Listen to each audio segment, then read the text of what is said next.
Hey, good morning. It's January 17th. Thanks so much for being here this morning.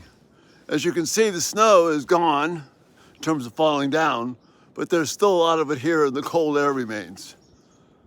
I'm still really thankful to be able to talk with you this morning.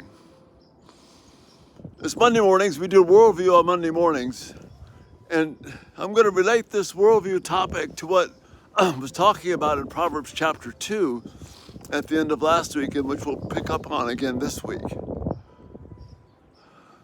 Proverbs 2 is asking the question, or urging us rather, do we have an appetite for the beauty and wonder of God? And I don't mean that in ethereal terms, but in terms of His Word, in terms of His wisdom and knowledge. Because what will protect you, what will protect your children, are not rules and regulations. They may be helpful at times, but they won't give you protection. Only a heart that longs for something better than this world will give protection. So the question this morning that I'm asking, or the statement rather, I'm asking us to consider for this morning's video, is that are we asking more of life than it can give? We're seeking things from life that life can't give. Only God can give it. God is the creator of life. He sustains life. What Paul is telling us in 1 Corinthians is that if it's only for this life that we have hope in Christ, we are of all people to be pitied. Can you imagine that? If you're only talking about life being better with Jesus right now, and that's the only reason you're into Him, is to make life better right now, we are pitiable, poor, wretched people who are a rotten example to everyone that we know. We're going to be poor parents. We're going to be poor testimonies for Christ. We're going to be miserable employees.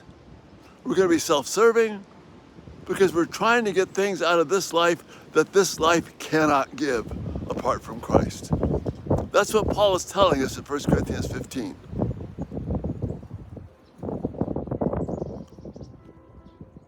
What Proverbs is urging us to, what the New Testament is urging us to, what Paul is urging us to in the opening chapters of both Ephesians and Colossians, is to have this heart passion for God.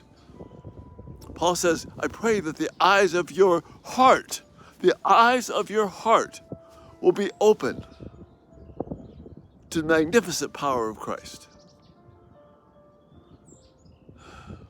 And in Proverbs 2, if we have this longing for Christ, longing for the wisdom and the knowledge of God, so much so that we search for it as if it's our most prized possession, like it's buried hidden treasure, and we give everything we have to it, then wisdom will enter your heart,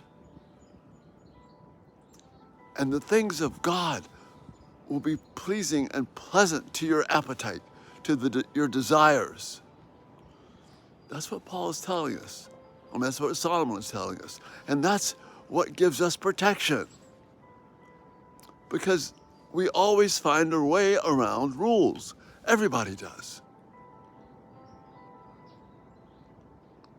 This life doesn't have enough in it, apart from God, to meet our deep desires, because we were made and designed by God to know Him and to be known by Him. No person can give me what I'm looking for, no matter how much they lavish me, no matter how much they give me, or how much they mistreat me, or how much they demand of me, or how much they abuse of me, or tell me how wrong I am. No person can love me enough, can care for me enough to do what only God can do, because only God can reach this person inside. Don't expect more of this life than it can give. That's what Satan, that's how he got Adam and Eve. He got them to believe that everything was in this life, and it's not. So this worldview thought for today Don't ask more of life than it can give. Ask God to give life so that it's meaningful to us, so that we develop an appetite, a desire for His things, His wisdom, His knowledge, so that we can know that protection and pass that on to the people that we love, especially our children.